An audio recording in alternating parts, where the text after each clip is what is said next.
A única certeza que temos na vida é a de que um dia iremos morrer. Não tem jeito. Seja você rico ou pobre, a morte é uma certeza universal que todos nós temos. E um dia ela chegará. E as pessoas costumam lidar de forma diferente com a morte. Alguns ficam tristes, outros celebram. Antigamente, faziam fotografias das pessoas mortas. Hoje tem até quem faça velório como se o cadáver estivesse vivo. Eu sou Ivan Lima e vou mostrar para vocês alguns diferentes rituais e costumes envolvendo mortos que as pessoas fazem ao redor do mundo. Por exemplo, vamos supor que um tio seu morreu e você está indo para o velório dele. Não que eu esteja desejando isso para você, mas vamos apenas fazer uma suposição. Aí, você chega no velório e o encontra sentado em uma cadeira, de olhos abertos e com um cigarro na mão. O que você pensaria? Provavelmente que seu tio ainda está vivo. Em Porto Rico, existe um serviço funerário diferente de tudo que vocês já viram.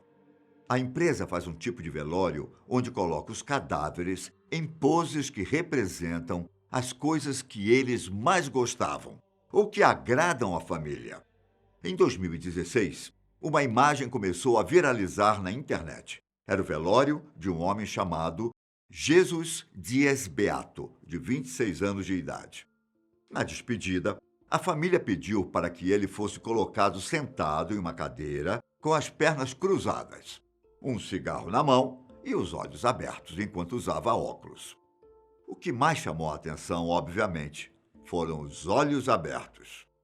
Em entrevista, os donos da funerária contaram que a prática começou em 2008, quando Pedrito Pantojas, um garoto que morava perto da funerária, disse que queria ser embalsamado de um jeito diferente quando morresse.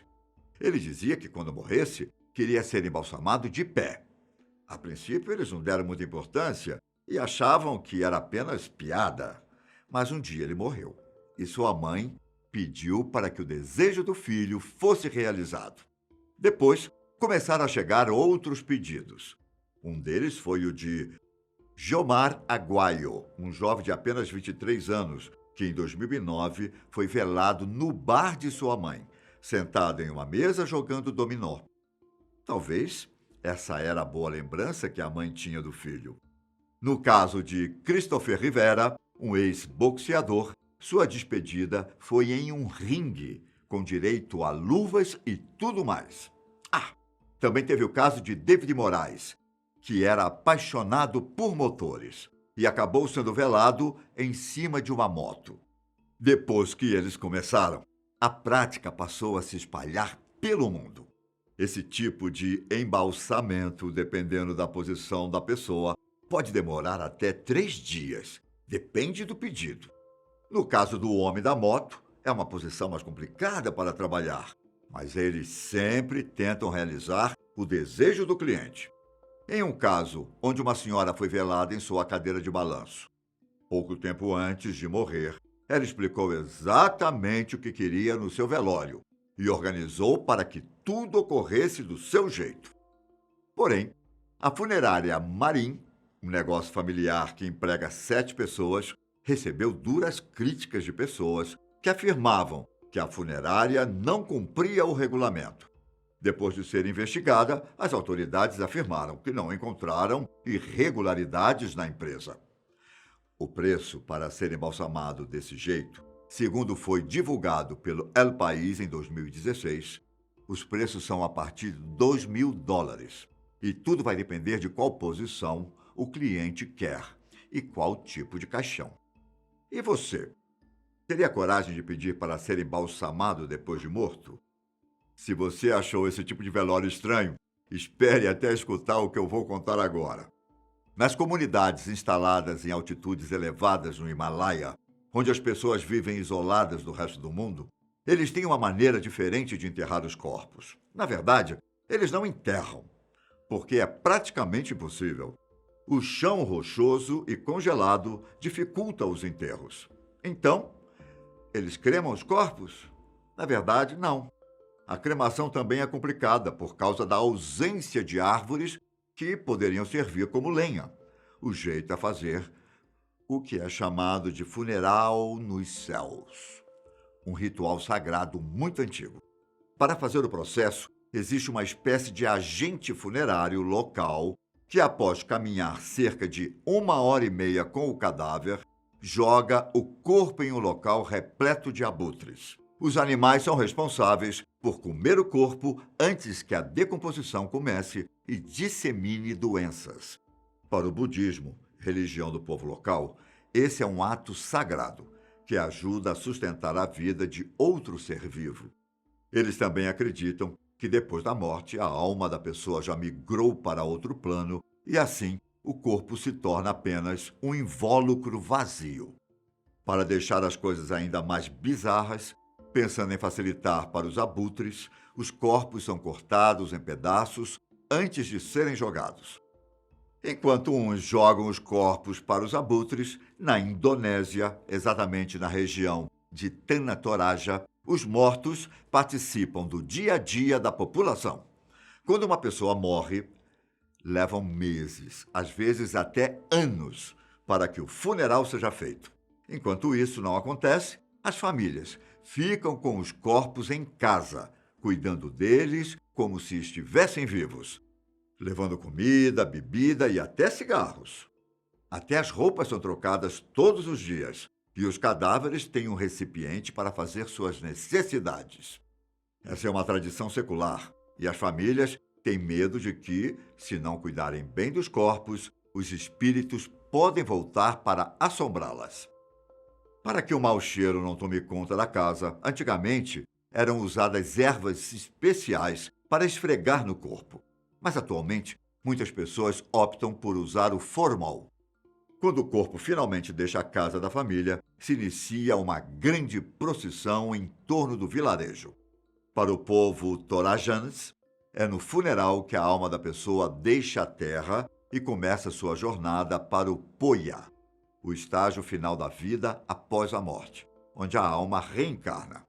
A crença também diz que búfalos carregam as almas até esse local. Por isso, em todo funeral, as famílias sacrificam o maior número de búfalos que conseguem. O mais curioso é que, durante a vida, as pessoas desse povo trabalham duro para acumular riqueza.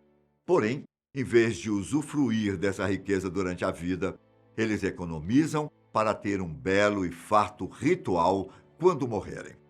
E, em vez de enterrar os corpos, os Torajans os colocam em túmulos da família ou dentro de cavernas. E como a região é montanhosa, existem dezenas delas. E sobre ensaios fotográficos de pessoas mortas, vocês já ouviram falar? Felizmente, essa prática saiu de moda, mas no passado, durante a era vitoriana britânica, era normal fazer fotos dos falecidos. Nessa época, as pessoas estavam acostumadas a lidar com a morte. Epidemias de tifo e cólera assolaram a Inglaterra, e a palidez e magreza causadas pela tuberculose tinham se tornado os padrões de beleza das mulheres. O luto permanente assumido pela rainha Vitória em 1861, após a morte do marido, o príncipe Albert, também favoreceu a moda da aparência mórbida. Nesse tempo, quem tinha muito dinheiro acabava pagando pintores para fazer retratos de suas famílias.